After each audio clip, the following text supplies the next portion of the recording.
من قتل نفسا بغیر نفس او فساد فی الارض فکأنما قتل الناس جمیعا۔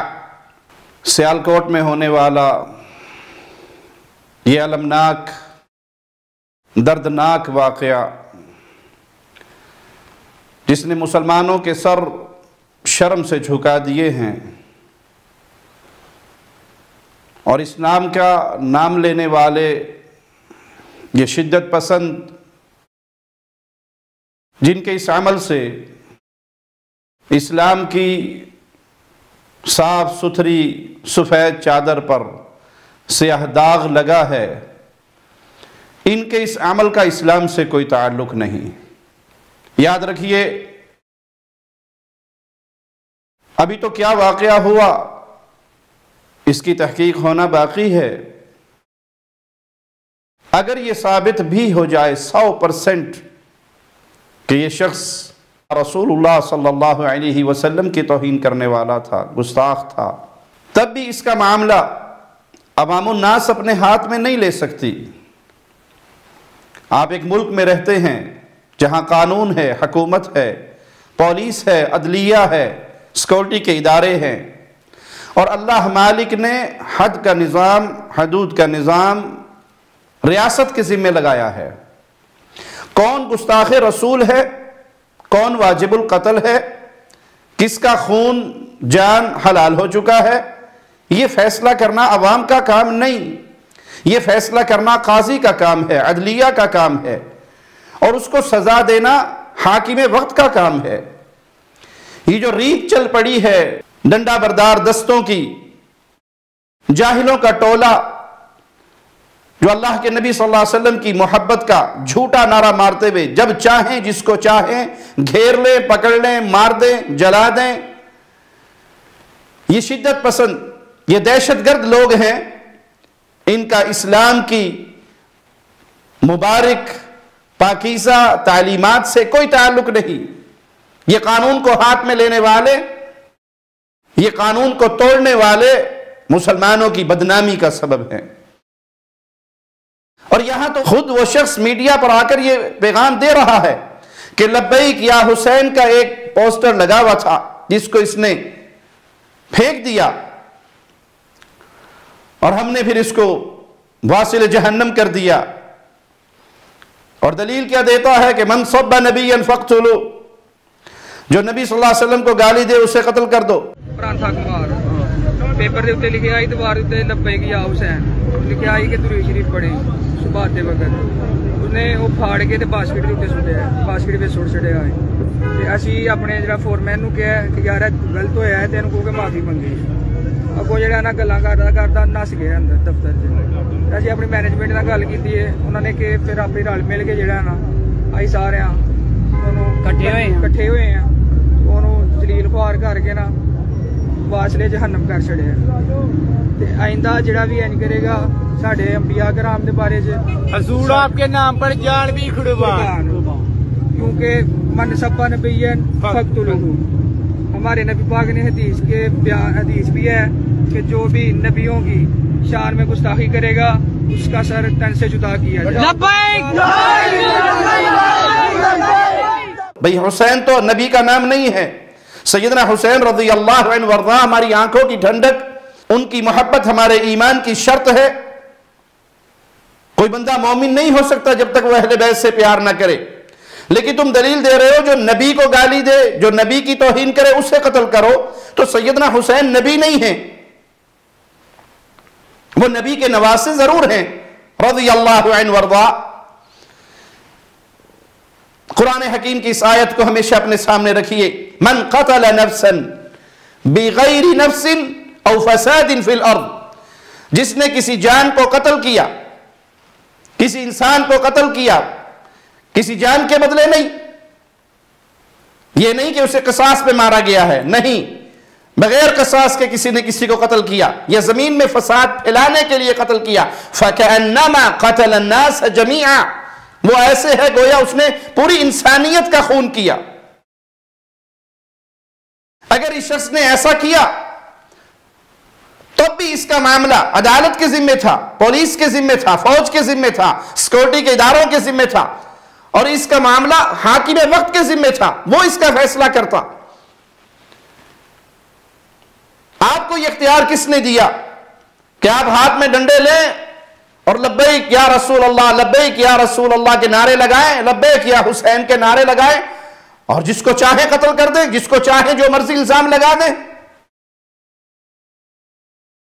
کچھ عرصے پہلے اسی طرح کے ایک ظالم مجرم نے ایک بینک مینیجر کو قتل کیا تھا، جس سے اس کا ذاتی جھگڑا تھا، اور اس پہ الزام لگا دیا کہ یہ گستاخ رسول ہے، اور پھر اسے ہیرو بنا کر پیش کر دیا گیا۔ اسلام میں قانون کو ہاتھ میں لینا کسی کے اختیار میں نہیں ہے، یہ اختیار اللہ نے جس کو دیا ہے، یہ اس کا اختیار ہے۔ اگر وہ اس کو نافذ نہیں کرتا تب بھی وہ خود اللہ کے سامنے جواب دہ ہے۔ آپ کی ذمہ داری حاکم وقت تک بات کو پہنچانا ہے، پولیس اور عدالت کے سامنے اس بندے کو پیش کرنا ہے، خود سزا دینا، خود جج بننا، خود اس کی موت کے فیصلے کرنا، اور خود یہ نعرہ لگانا ہم نے واصل جہنم کر دیا۔ یہ جہالت ہے، بے علمی ہے، بے وقوفی ہے، اسلام کو بدنام کرنے کا ذریعہ ہے۔ آپ کو اسلام کی خدمت نہیں کر رہے، آپ اسلام کو بدنام کر رہے ہیں، مسلمانوں کو بدنام کر رہے ہیں، نان مسلمز کے سامنے مسلمانوں کی اور اسلام کی ایک ایسی تصویر پیش کر رہے ہیں جو حقیقی نہیں ہے۔ تم خود شرک کی دلدل کے اندر گرے ہوئے ہو، اور تمہیں جاہلوں نے، ان پڑھوں نے، جو عقلی طور پہ بھی معذور تھے، جسمانی طور پہ بھی معذور تھے، انہوں نے تمہیں توحید کے خلاف کھڑا کیا۔ شرک کی بنیاد پہ تمہاری پوری تحریک کھڑی ہوئی، تمہارا وہ بڑا یہ کہتا تھا گیا کہ یہ توحید تو بک بک ہے، اور مواحد اہل توحید یہ تو سور سے بھی زیادہ برے ہیں، اور تم جہالت میں ڈوبے ہوئے جب چاہو جس کو چاہو پکڑ کر مار دو۔ یاد رکھنا قیامت کے دن سب سے پہلے خون کی فائل کھلنی ہے۔ اگر ایک انسان کے ناحق خون میں پوری انسانیت مبتلا ہو جائے تو وہ سب اللہ کی پکڑ میں آ جائے۔ ناحق خون بہانا کوئی معمولی معاملہ نہیں ہے۔ ذمہ داران کو ایسے شدت پسند گروہوں کو کنٹرول کرنا چاہیے کہ جب چاہے لاٹھیاں لے کر روڈ بلاک کر دے، جب چاہے پولیس والوں کو مار دے، جب چاہے فوجیوں کے اوپر چڑھ دوڑے۔ یہ ایک دہشت گرد گروہ ہے، اور یہ ایک دہشت گرد سوچ ہے جو معاشرے کے اندر پروان چڑھ رہی ہے۔ اور وطن عزیز جہاں فرقہ پرستی کا بہت بڑا طوفان برپا ہے، وہاں تو ہر فرقے والا دوسرے کو گستاخ رسول سمجھتا ہے۔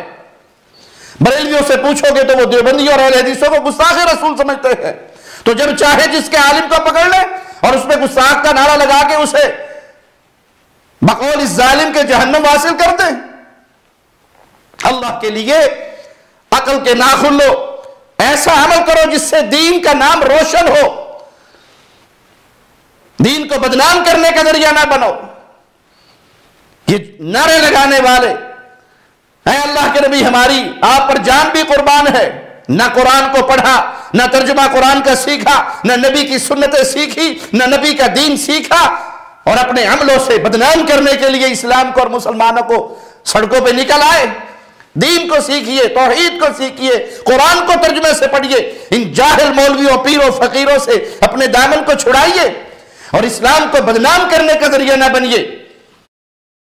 رسول اللہ صلی اللہ علیہ وسلم نے ذمی کے بارے میں، ذمی وہ شخص ہوتا ہے جو کسی مسلمان حکومت کے ساتھ ایگریمنٹ کر کے وہاں رہتا ہے، اس کو کوئی ظلم کی بنیاد پہ قتل کر دے تو وہ جنت کی خوشبو نہیں پائے گا۔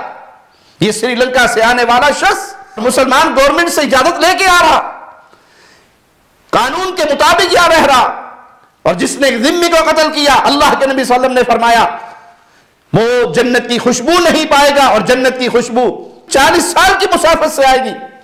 جنت کی خوشبو اتنی دور تک پھیلی ہوئی ہے کہ 40 سال کی مسافت پر ہو تو وہ بھی خوشبو پالے گا۔ تو پیارے بھائی، عقل کے ناخن لیجئے۔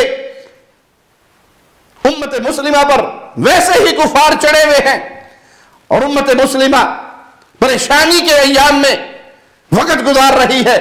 آپ کی ان حرکتوں سے اسلام مزید بدنام ہوگا۔ وہ جو مسلمان ہونا چاہتے ہیں، یہ میڈیا ان کے سامنے مسلمانوں کی یہ تصویر رکھے گا، آپ کا یہ عمل دیکھ کر کوئی نان مسلم کلمہ پڑھے گا، اسلام میں داخل ہوگا۔ اللہ نے حق دیا ہے ہر انسان کو کہ اس پر کوئی الزام لگے تو وہ اپنی صفائی پیش کر سکتا ہے، اپنا معاملہ عدالت کے سامنے اسے بیان دینے کا حق ہے۔ اور آپ نے یہ سارے حقوق چھینے اور خود ہی جج بن گئے، اور خود جج بن کے فیصلہ بھی کر دیا اور مار بھی دیا اور جلا بھی دیا۔ رسول اللہ صلی اللہ علیہ وسلم نے تو چیونٹیوں کے بالکل جلا ہوا دیکھا، تو آپ نے کہا اللہ کی لعنت ہو اس پر جس نے یہ عمل کیا۔ آپ تو چیونٹیوں کا گھر اس کو بھی نہیں برداشت کر سکے کہ وہ جلا دے، اور تم نے ایک انسان کو مار کے جلا کے راکھ کر دیا۔ یہ کوئی اسلام کی خدمت نہیں، بلکہ یہ وہی شدت پسندانہ سوچ ہے جو تمہارے بڑوں نے تمہیں دی، اور تم ناموس رسالت کے نام پر ایک دھبا ہو، ایک داغ ہو، بدنامی کا ذریعہ ہو۔ اللہ سے معافی مانگو، توبہ کرو۔ اور ہم مطالبہ کرتے ہیں ذمہ داران سے کہ ایسے جانوروں کو لگام ڈالی جائے اور ان کو ایسی کڑی سزا دی جائے کہ دوبارہ کسی کو یہ عمل کرنے کی جرت نہ ہو۔ اقول قولی ھذا واستغفر اللہ لی ولکم ولسائر المسلمین۔ ہر لمحہ قرآن اور سنت کا ترجمان، فضیلت الشیخ توصیف الرحمان۔